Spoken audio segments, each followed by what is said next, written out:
Well, good morning and welcome to the White Hart Hotel in Lewis and the bar cum studio of Mirador Television. Welcome. Good to have you with us. Another day. I'd like to say another dollar. Unfortunately, not in our case. Dollars seem to be difficult to come by, and pounds as well. But nonetheless, we motor on for the good of our community, he said. Absolutely, and so it is. They say that corruption is being rooted out in the legal profession by the Prime Minister. Well, if there's any locally, we intend to find it. So that's how genial and nice we are. Take a look. Not the usual hat this morning because I came in on the Red Devil, the little scooter that I have now, and it was peeing down with rain. It really was, and the gentle breeze wasn't so gentle first thing this morning, I can assure you. So I, rather than get terribly wet, which I did a week or two ago, I got drenched and had to sit here without anybody knowing, without any trousers on, because they were so wet.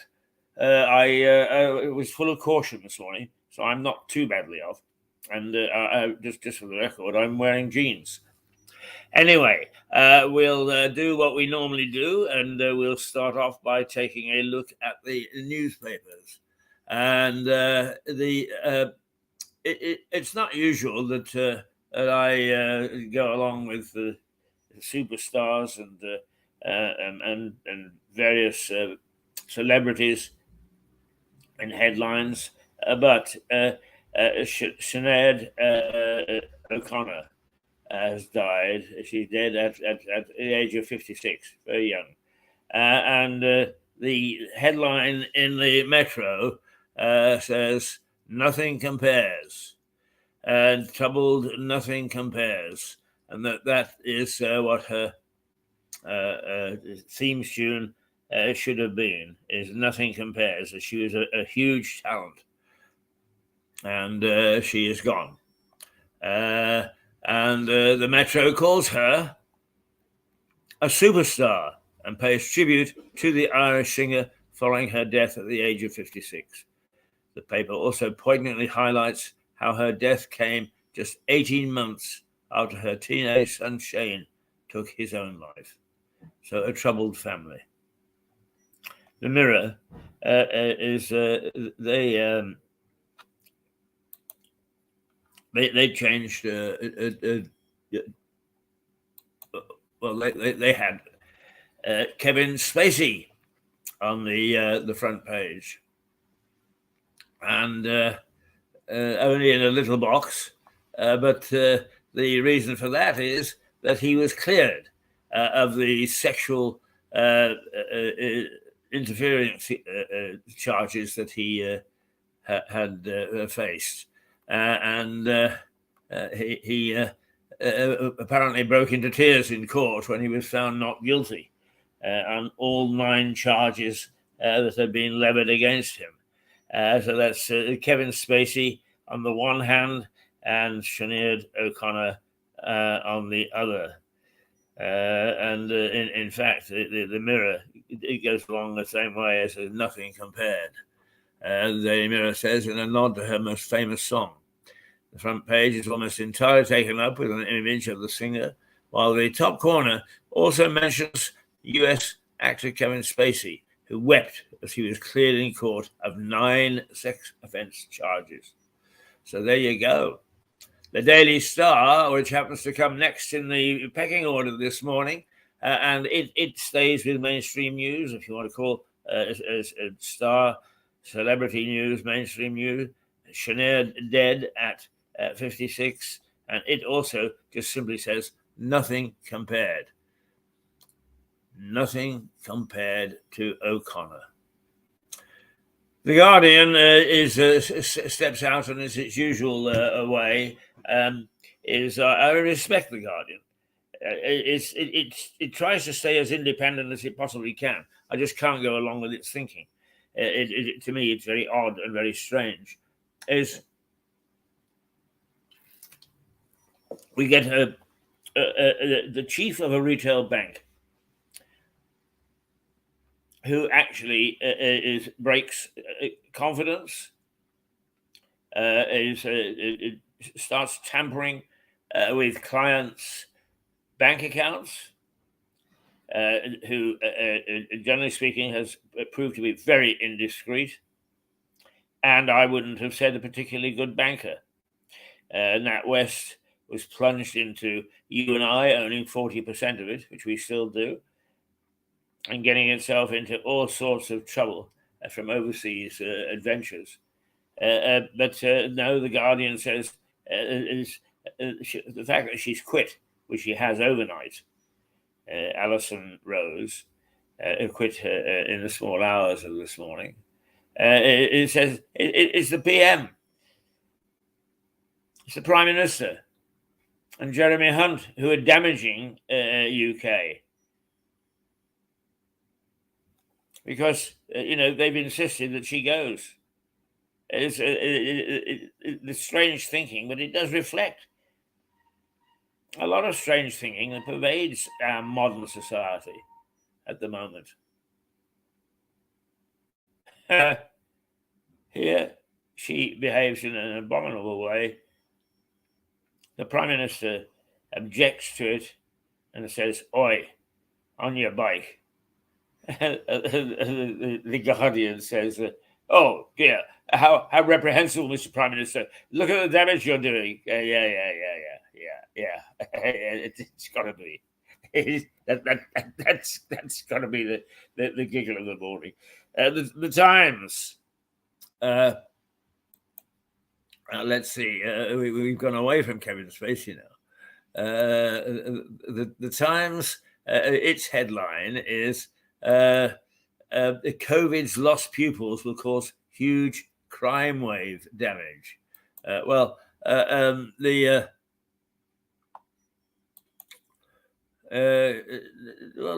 see what it has to say, because whether you agree with it or not.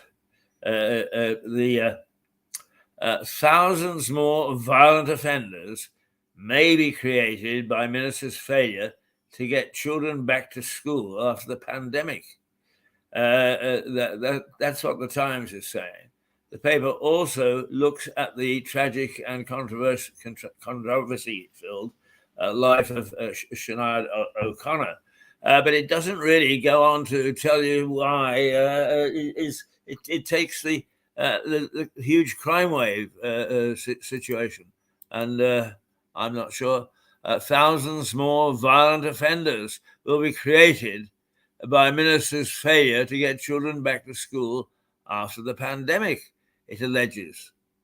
A generation of ghost children who have given up on school since COVID are at risk of turning to crime because of official neglect of their future. Experts have warned. Oh, here we go with experts. Yeah. If I had an expert for every time I'd take a breath. I'm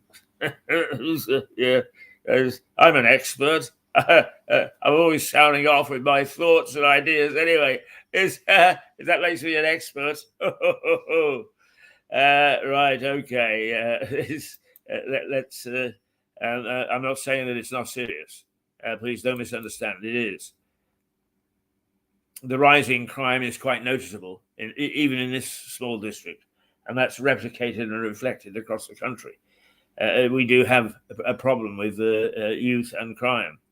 That's not what I'm laughing at. I'm just laughing at the way that these experts search around for somebody to blame and they want to make sure that they're not to be blamed. After all, they're experts. He said they've known this all along. They say is oh gosh, well, who is there to blame? Let's blame the government. I think the government should take the blame for a lot of things, but I'm not sure that that's one of them. Right, okay. Now, we also then have, let's see, the bank story. Yeah, let's I think go to. Oh no. The next one is actually in the Mail, and the Mail says to the Prime Minister, "Throw the book at corrupt migration lawyers," which apparently he's threatening to do, and so let's not land the bank with any suggestion that they are anything to do with this. Is bad lawyers are bad lawyers, and the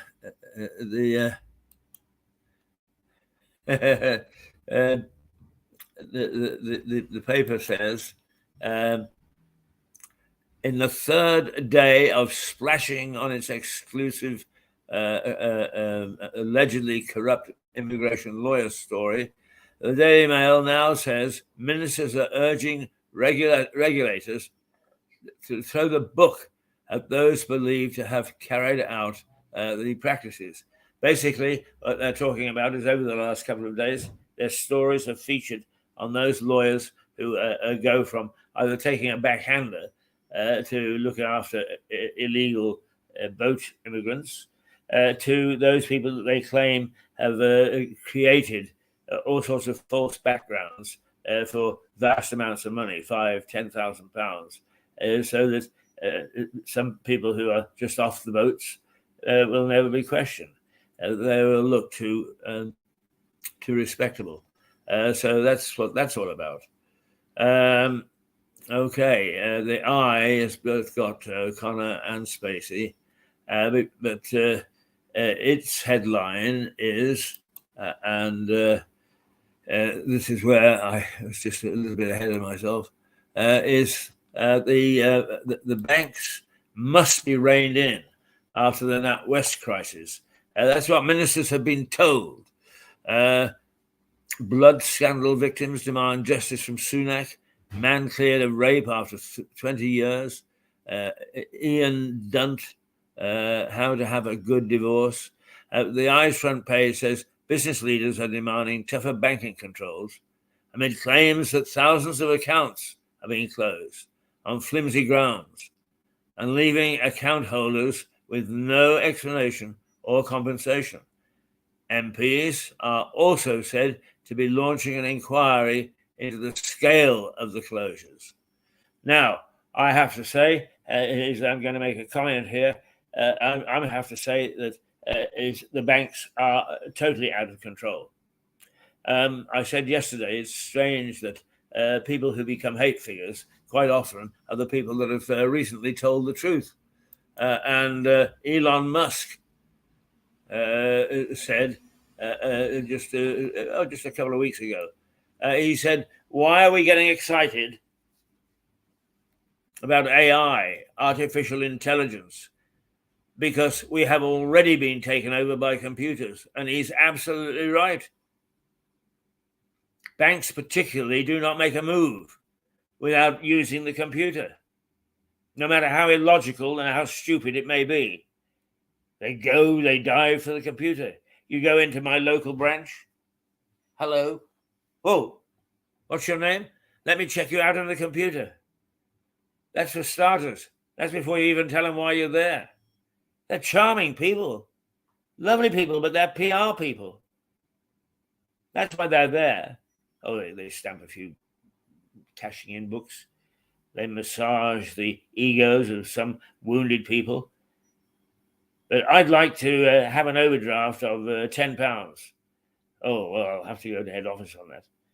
Tap it in after an exhaustive search of all your details. Oh, no, it says no, because you're £5 overdrawn. Well, that's why I wanted the overdraft.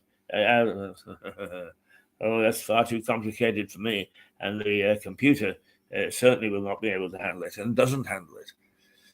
So what do? We say, well, the fact of the matter is that people don't use banks the way they used to. So bloody true they don't, because they can't get the service. They can't get the looking after the way they used to by a friendly bank manager, or even an unfriendly one. And I've had both, believe me. I've had prats and I've had terrific guys. But at least, even with the prats, they were human and they were making their own decisions based on the fact that they knew you. And they didn't send you to a soulless computer. That's why branches are closing, because they're trying to force a generation, 2 generations, 3 generations, who were not born and raised in the computer age to use their online stuff. They're not the only ones. Local government is trying to do it too. Mind you, they're doing it so they can hide all sorts of ill-gotten stuff. But the banks are culpable, and their answer is shut down. And why?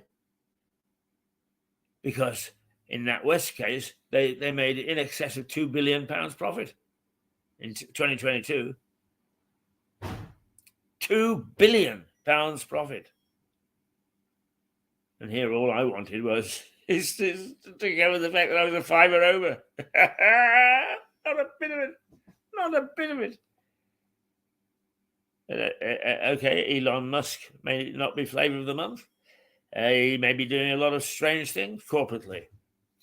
He may not be a very nice man. I have no idea. Never met him. But the fact of the matter is, he has said we are in the grip already of computers. Computers are dictating to man and not vice versa. And he is absolutely right. And that's got to stop. It has got to stop. Right. Okay. So anyway, the business leaders are demanding tougher banking controls amid claims that thousands of accounts are being closed on flimsy grounds. And that is the I taking up the war cry. The Daily Express, inheritance tax raise must be ended. Basically, what it's saying is now that more people own homes, when they die and they leave in their will, it goes well over the threshold, which I think is £250,000 or something. And stop taking money away, hard-earned money from people who died and wanted to leave it to their loved ones. And that has got to stop. Now, the Financial Times, it goes back to NatWest, and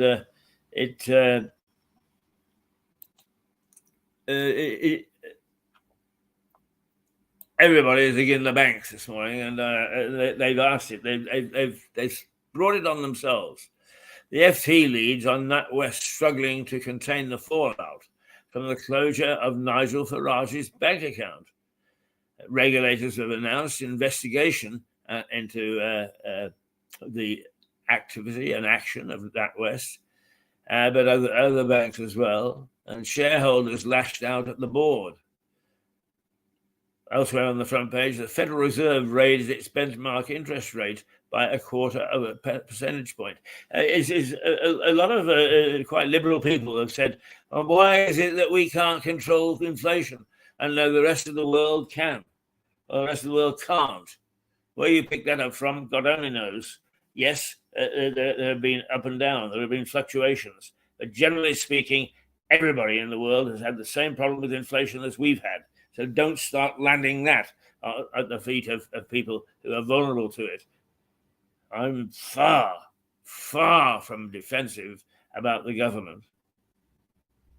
But there are things which are not its fault.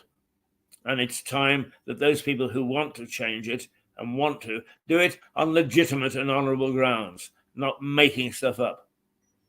That's partly what's wrong with our society, is making stuff up. And then twisting the facts to support the thesis.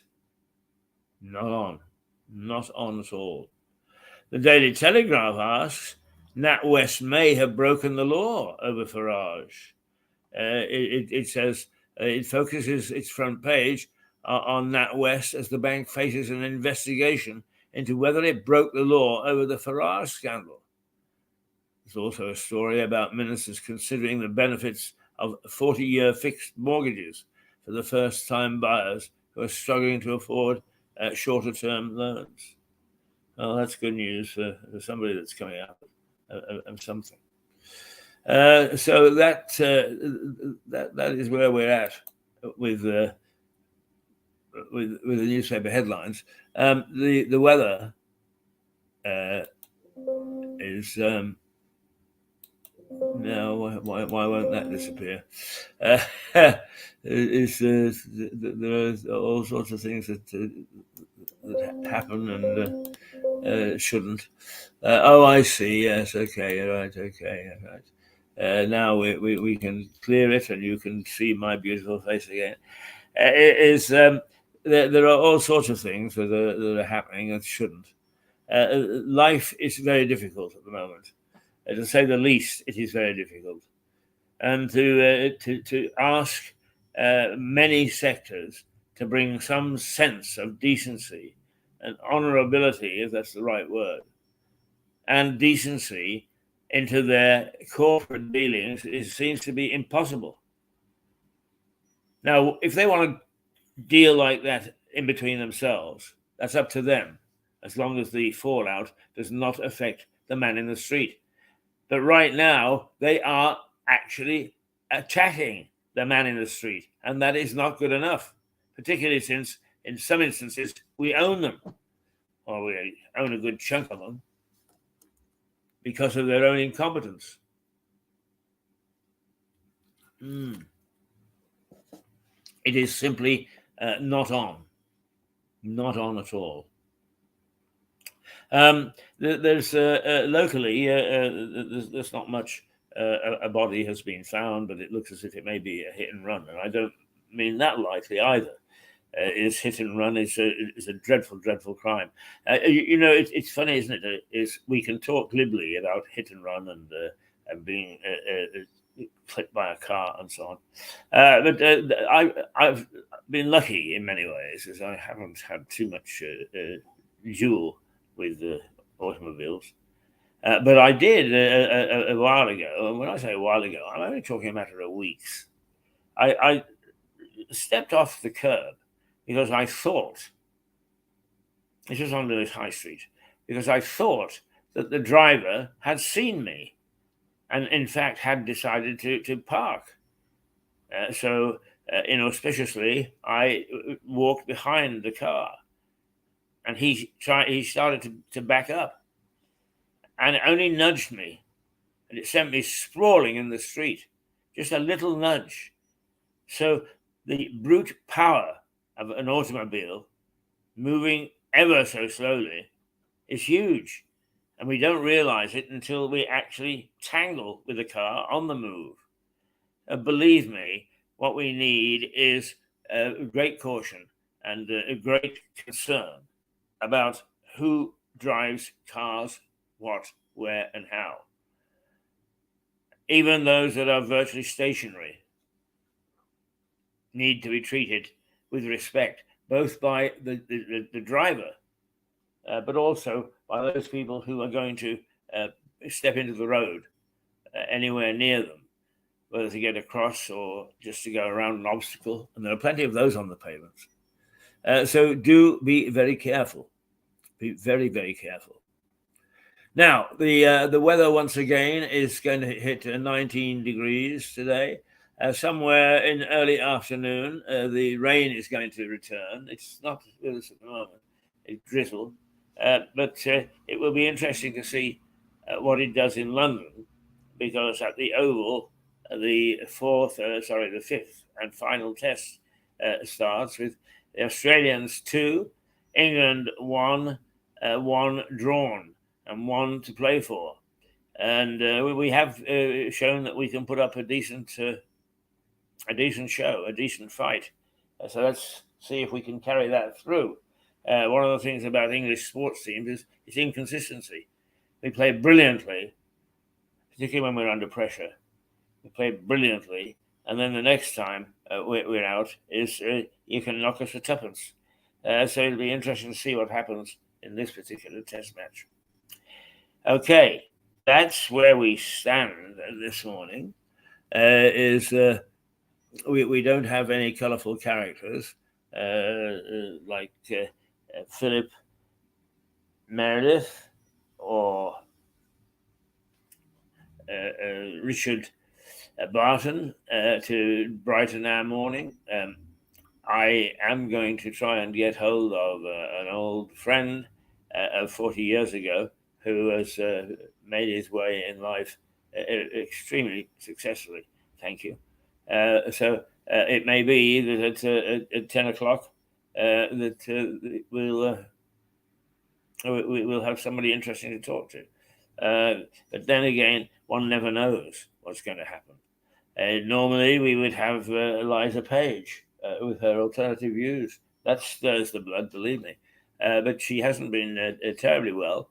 But also, she's been invited to be at a seminar, to be a speaker at a seminar. We would never, ever hold any of our presenters back from doing that sort of thing. It's good for them. It's good because we know the mettle of our people. They may be controversial. You may dislike them. But the fact of the matter is that they know their stuff. They're experienced. And Liza is speaking at a seminar this morning, and she admits that she's never done that sort of thing before. So we wish her well, and we understand why she won't come and bedevil me and bedevil you this morning. So that's a change of pace, and I'm not absolutely sure what we are going to actually show you. But we'll see. Hopefully, my colleague, my former colleague and friend, will be available because he, from modest beginnings, really got his act together in the corporate field. And ended up owning 5 chateaus in France, turning one of them into a hotel, a very successful hotel. And I forgot who said he almost he almost sold the chateau that he turned into a hotel to Michael Jackson.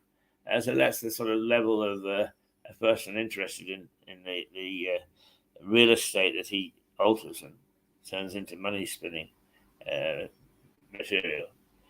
I didn't know that, otherwise I would have been onto him a long time ago. Yes, that's right. He's my age, but I am determined that we get him onto the turf, as it were, and we find out what it takes to become a multimillionaire. Very interesting stuff. The time now is 8:58. Just turned 8:59. 1 minute to 9 o'clock when most of you will get cracking this morning. And we, as we normally do, we'll take a half-hour break, and then we will come back to talk a little bit more and to look at one or two things that we've done in the past, one or two things that we're going to do in the future. And keep everything interesting until such time as we see if we've got guests this morning. Yesterday, we had a terrific day. It was very amusing, very funny, and yet with a serious streak. And if you want to start the day properly, start it with a barrister. B1 was on form yesterday, and the day before, B2 was on form. That's B1 is Richard, and B2 is Philip. And they both give as good as they get, and they're very funny, but they can be very barbed. So if you tangle with them, be careful. It's 8 o'clock, 9 o'clock, sorry. So what we'll do is we will say, for the moment, toodle pip, and I look forward to seeing you in about how many how many minutes? About 30, actually. We're going to be. We're going to actually only take 30 minutes, but we are going to take 30 minutes, and that will be pre another chat at 9:30, half past the hour. So there we go. We'll be back shortly. Chill Pip.